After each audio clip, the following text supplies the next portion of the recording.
Hola hermanos y amigos, aquí estamos de nuevo en el estudio del libro de Daniel. En esta ocasión estudiaremos la lección número 8, que se titula Del mar tormentoso a las nubes de los cielos. Esta semana hemos estudiado Daniel el capítulo 7 y dice el versículo de memoria: y que el reino y el dominio y la majestad de los reinos debajo de todo el cielo sea dado al pueblo de los santos del Altísimo, cuyo reino es reino eterno, y todos los dominios le servirán y obedecerán. Esto se encuentra en Daniel 7:27. Entonces, como decía, esta semana hemos estudiado el capítulo 7 de Daniel, donde se repiten los 4 imperios que soñó el rey Nabucodonosor. Nada más que ahora es representado por animales. Entonces dice el capítulo 7, versículo 1: en el primer año de Belsasar, rey de Babilonia, tuvo Daniel un sueño y visiones de su cabeza mientras estaba en su lecho. Luego escribió el sueño y relató lo principal del asunto. Daniel dijo: miraba yo en mi visión de noche, y he aquí que los 4 vientos del cielo combatían en la gran mar, y 4 bestias grandes, diferentes la una de la otra, subían del mar. La primera era como león, y tenía alas de águila. Yo estaba mirando hasta que sus alas fueron arrancadas, y fue levantada del suelo, y se puso en yesta sobre los pies, a manera de hombre, y le fue dado corazón de hombre. Entonces esta bestia simboliza a Babilonia, nada más que ahora aparece representado por un animal, por un león. Y el león, ¿por qué un león? Porque león, un animal feroz, y representado muy bien por el imperio de Babilonia, que fue un imperio grande, importante. Y dice la lección que en los edificios de Babilonia siempre había un león con alas de ave en los diferentes edificios de Babilonia. Entonces dice que por esa razón Babilonia es representado por un león con alas. ¿Y por qué con alas? Porque Babilonia avanzó mucho en sus conquistas. Pero dice que las alas al león le fueron arrancadas. Claro, cuando le fueron arrancadas las alas a león, representando a Babilonia, dice que Babilonia estaba en su decadencia. Era cuando Babilonia como imperio estaba cayendo. Perdió su ferocidad con que representaba a este imperio. Y dice que el león se puso de pie a manera de hombre. Dice que dejó de ser Babilonia, dejó de ser feroz y se convirtió en alguien sin fuerzas, en alguien tímido.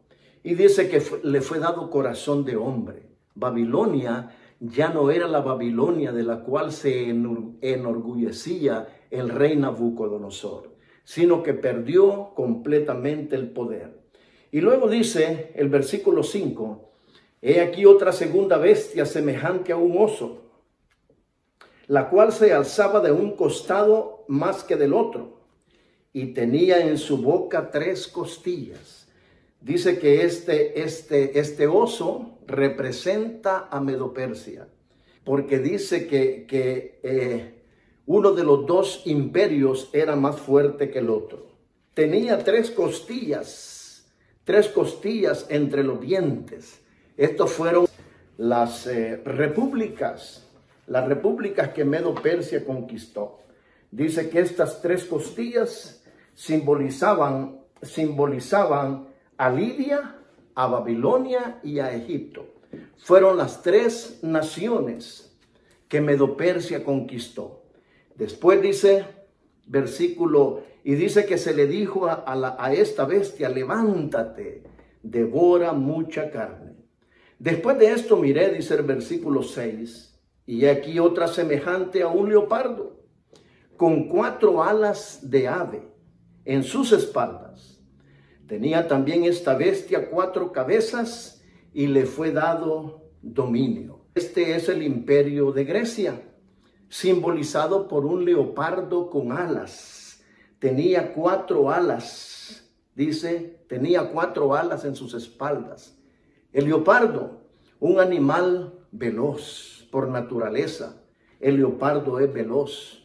Pero dice que estas alas, dice, se le agregaron porque el imperio griego, al mando de Alejandro Magno, dice que fue un imperio que conquistó a gran velocidad.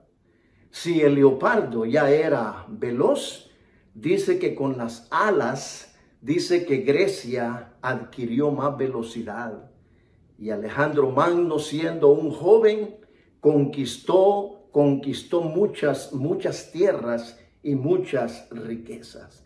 Entonces, representando al imperio de Grecia, los mismos imperios que fueron representados en la estatua que soñó el rey Nabucodonosor. Después de esto dice el versículo 7, miraba yo en las visiones de la noche y he aquí la 4ª bestia, espantosa y terrible, y en gran manera fuerte, la cual tenía unos dientes grandes de hierro, devoraba y desmenuzaba, y las sobras hollaba con sus pies, y era muy diferente de todas las bestias que vi antes de ella, y tenía 10 cuernos. Esta bestia, espantosa, terrible, con dientes de hierro, que desmenuzaba y las obras hollaba con sus pies, representa a Roma, porque Roma fue un imperio cruel. Dice en el comentario bíblico adventista que Roma, cuando en sus conquistas, dice que muchas veces arrasó con muchos pueblos, los destruyó, fue un imperio cruel. Entonces dice, por eso dice que es una bestia. Las otras 3 bestias, los otros 3 imperios son representados por león, oso y leopardo, animales que nosotros conocemos. Pero esta bestia dice que era única. Y dice que esta bestia tenía 10 cuernos. ¿Qué simbolizan esos 10 cuernos? Después de la caída de Roma, dice en el comentario bíblico que muchas tribus bárbaras invadieron a Roma. En su caída, dice que las tribus bárbaras, una veintena de tribus bárbaras, dice que invadieron el imperio de Roma en su lucha por dominarlo. Y dice que estos 10 cuernos representaban a 10 tribus. 10 tribus, estos son 10 tribus. Dice que estas 10 tribus eran los ostrogodos, los visigodos, francos, vándalos, suevos, alamanes, anglosajones, érulos, lombardos y burgundios. Eran 10 tribus bárbaras. De todas las tribus que invadieron el imperio romano, se rescatan estas 10 tribus que dominaron el imperio por un buen tiempo. Entonces, por eso dice que esta bestia tenía 10 cuernos. Dice el versículo 8, mientras yo contemplaba los cuernos, he aquí que otro cuerno pequeño salía entre ellos, y delante de él fueron arrancados 3 cuernos de los primeros. Y he aquí que este cuerno tenía ojos como de hombre y una boca que hablaba grandes cosas. Dice que en medio de esos 10 cuernos, en medio de esas 10 tribus bárbaras, dice se levanta un cuerno pequeño. Y dice que destruye a 3 de esos cuernos. Dice que estos cuernos, dice que fueron arrancados. Dice que fueron los érulos de las 10 tribus bárbaras. Dice que el cuerno pequeño derribó a los érulos, a los vándalos y a los ostrogodos. ¿Por qué razón?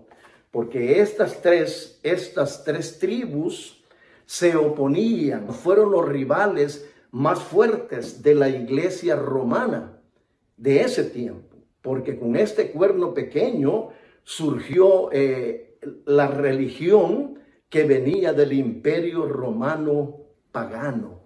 Entonces dice que este cuerno derriba a estos tres cuernos. Dice que este cuerno tenía ojos como de hombre, el cuerno pequeño. Dice que esto significa que era inteligente. Este cuerno pequeño era muy inteligente, era muy sagaz, era muy suspicaz. Y dice que tenía una boca que hablaba grandes cosas, el cuerno pequeño. O sea, este cuerno pequeño es la continuación de la Roma pagana, de la Roma de los Césares. Y cuando cae el imperio romano, aparece el cuerno pequeño. Y este cuerno pequeño ha sido la continuación. La continuación, nada más que ahora ya no era una Roma imperial, sino que es la Roma papal. Entonces dice que a este cuerno pequeño, iba a hacer varias cosas, este cuerno pequeño. Dice que este cuerno pequeño iba a hacer tres cosas: pronunciar grandes cosas contra el Altísimo, perseguir a los santos del Altísimo e intentar cambiar los tiempos y la ley. Y como consecuencia, los santos serían entregados en sus manos. Entonces dice que este cuerno perseguiría, el cuerno pequeño, a los santos del Altísimo. ¿Por cuánto tiempo? Por tiempos y medio tiempo. Eso significa, en el plan profético, dice en el principio, según día por año, significa que iba a perseguir a los santos del Altísimo, el cuerno pequeño, por 1260 años. Pero en el Nuevo Testamento, el apóstol Pablo, en 2 Tesalonicenses 2, 1 al 12, lo identifica al cuerno pequeño en el Nuevo Testamento, lo identifica como el hombre de pecado, el hijo de perdición, el que se opone y se levanta contra todo lo que se llama Dios o se adora. Se siente en el templo de Dios como Dios y se hace pasar por Dios. Y nosotros sabemos, hermanos y amigos, no somos ignorantes en cuanto a quién es este cuerno pequeño. Cuando la Biblia lo llama en 2 Tesalonicenses 2, lo llama de todas estas maneras. Dice que se hace pasar por Dios y se sienta en el templo de Dios. Nosotros sabemos quién es. Es un organismo. No estamos hablando de una persona, es un organismo, y a través de los siglos ha estado representado por una persona, porque todos los organismos son representados por una persona, y esta persona se hace llamar Santo Padre. Y santo, la Biblia nos enseña que el único santo es Dios. Así que, hermanos, dice acá en 2 Tesalonicenses 2, y entonces se manifestará aquel inicuo, le llama también inicuo al cuerno pequeño, a quien el Señor matará con el espíritu de su boca y destruirá con el resplandor de su venida. Inicuo, cuyo advenimiento es por obra de Satanás. Es un engañador, porque se hace llamar Santo Padre, pero la Biblia, y no lo decimos nosotros los adventistas del séptimo día, lo dice la palabra de Dios. Dice aquel inicuo, cuyo advenimiento es por obra de Satanás, con gran poder y señales y prodigios mentirosos, y con todo engaño de iniquidad para los que se pierden, por cuanto no recibieron el amor de la verdad para ser salvos. Hay gente que cree en esta gente, cree en este personaje, cree en esta organización, pero dice que se perderán. Lo dice la palabra de Dios. Porque no recibieron el amor de la verdad para ser salvos, dice. Por esto Dios les envía un poder engañoso para que crean a la mentira, a fin de que sean condenados todos los que no creyeron a la verdad, sino que se complacieron en la injusticia. Dios permite que este organismo religioso engañe a las naciones. Entonces dice el profeta Daniel en el versículo 9, estuve mirando hasta que fueron puestos tronos y se sentó un anciano de días, cuyo vestido era blanco como la nieve y el pelo de su cabeza como lana limpia. Su trono llama de fuego y la rueda del mismo fuego ardiente. Un río de fuego procedía y salía de delante de él. Millares de millares le servían y millones de millones asistían delante de él. El juez se sentó y los libros fueron abiertos. Esta es una escena de juicio. Pusieron tronos, pusieron sillas. Apareció un anciano de días, representando por supuesto a Dios el Padre. ¿Verdad? Esta es una escena de juicio, porque dice la palabra de Dios que todos tenemos que comparecer ante el tribunal de Dios. Pero entonces dice que fueron abiertos los libros.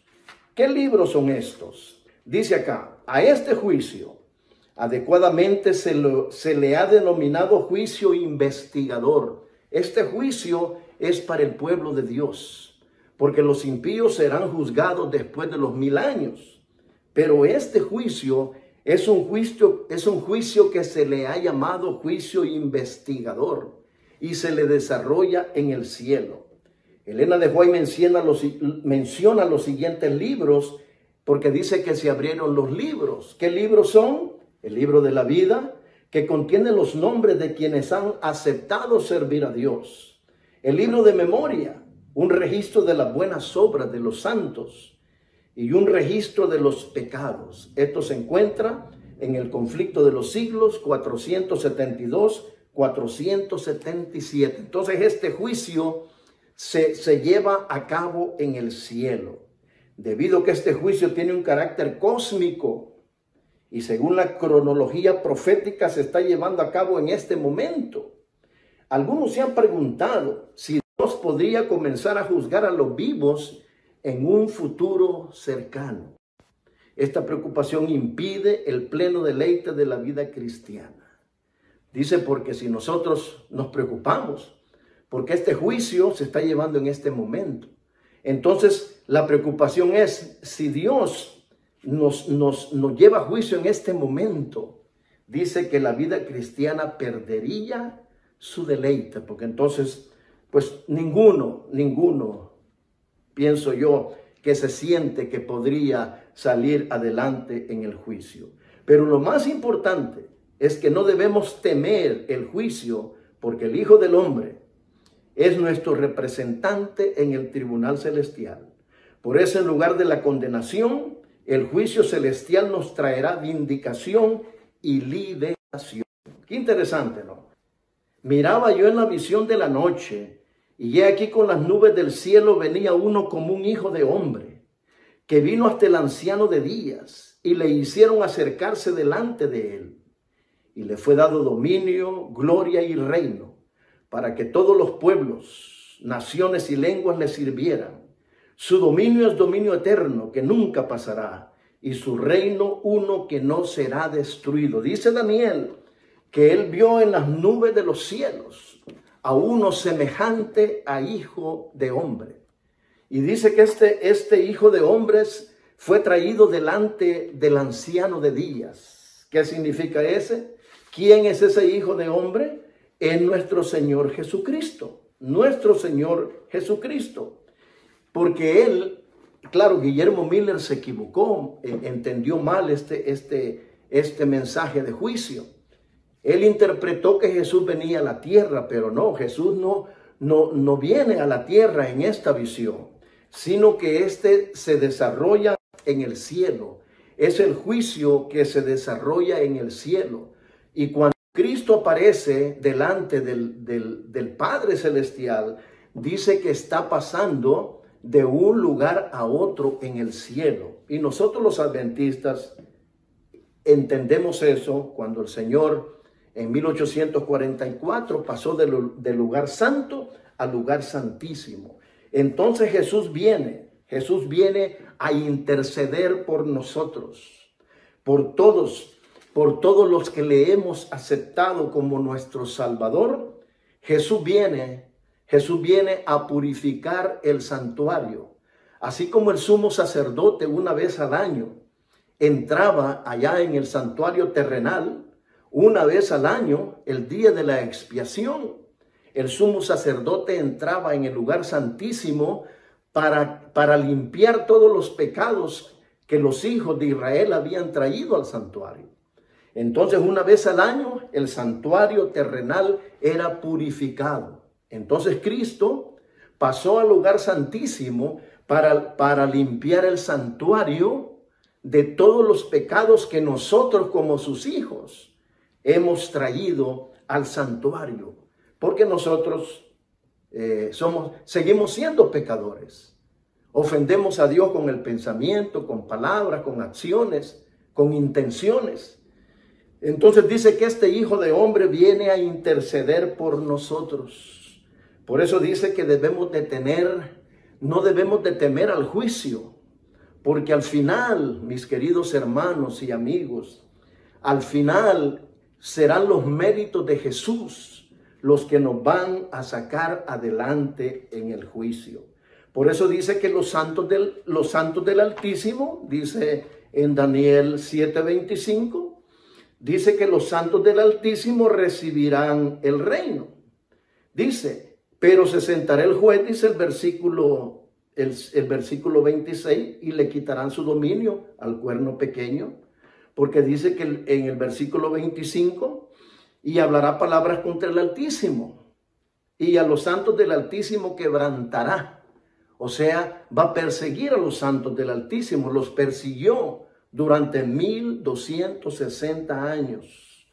Entonces dice, y pensará en cambiar los tiempos y la ley. Constantino cambió el sábado santo del Señor por el domingo. Cambió la ley de Dios. Los 10 mandamientos no tienen el orden que tiene en la palabra de Dios. En Éxodo 20, los 10 mandamientos que cambió Constantino ocupan un lugar diferente. No existe, quitaron el sábado. Entonces dice, y serán entregados en su mano hasta tiempos y medio tiempo.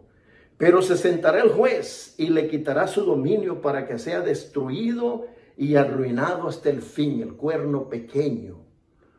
La organización religiosa falsa, la que enseña herejías, será destruida al final.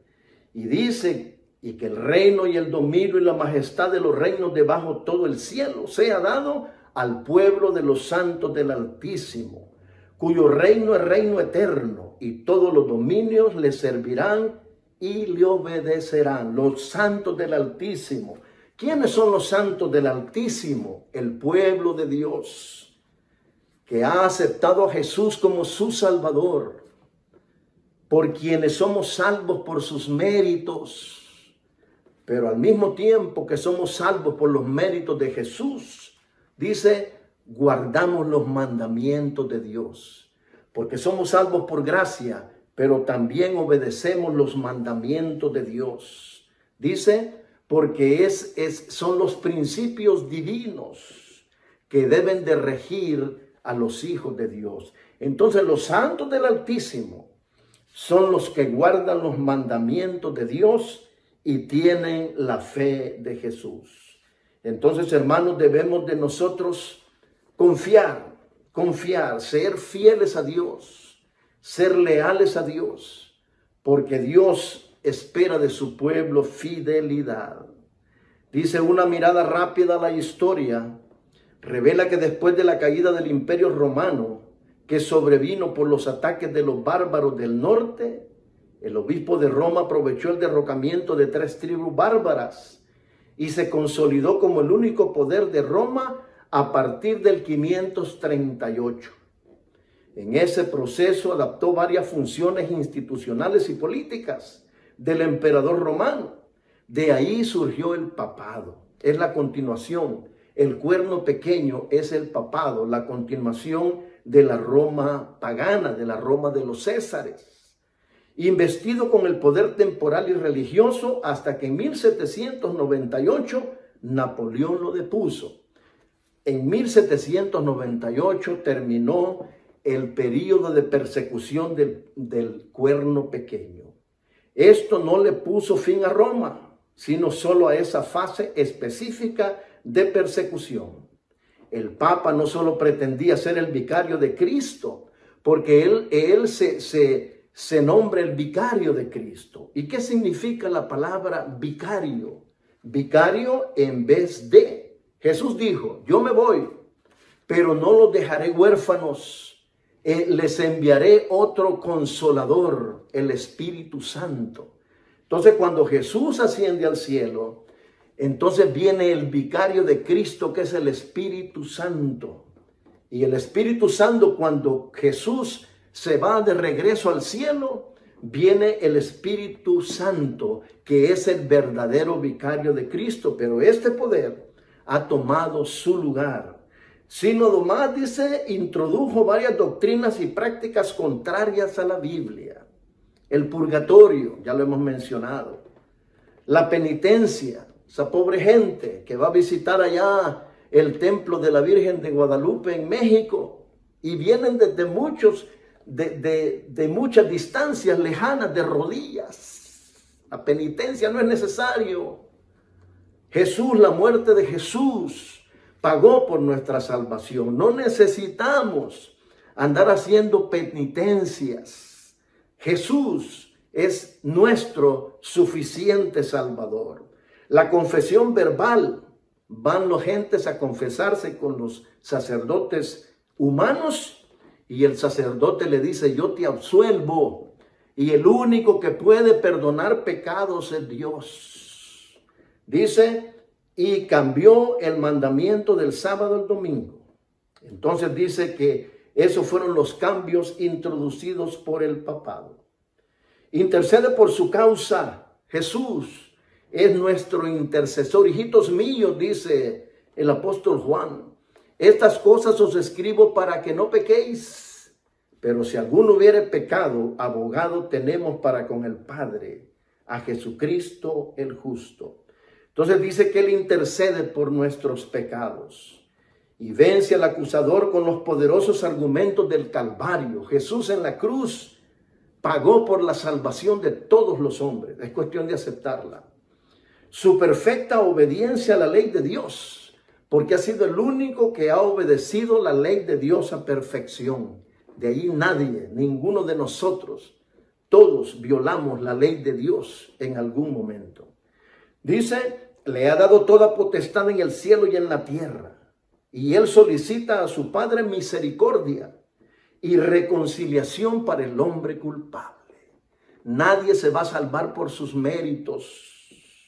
Al acusador de sus hijos declara, Jehová te reprenda, oh Satanás. Estos son la compra de mi sangre, tizones arrancados del fuego. Y los que confían en Él con fe reciben la consoladora promesa.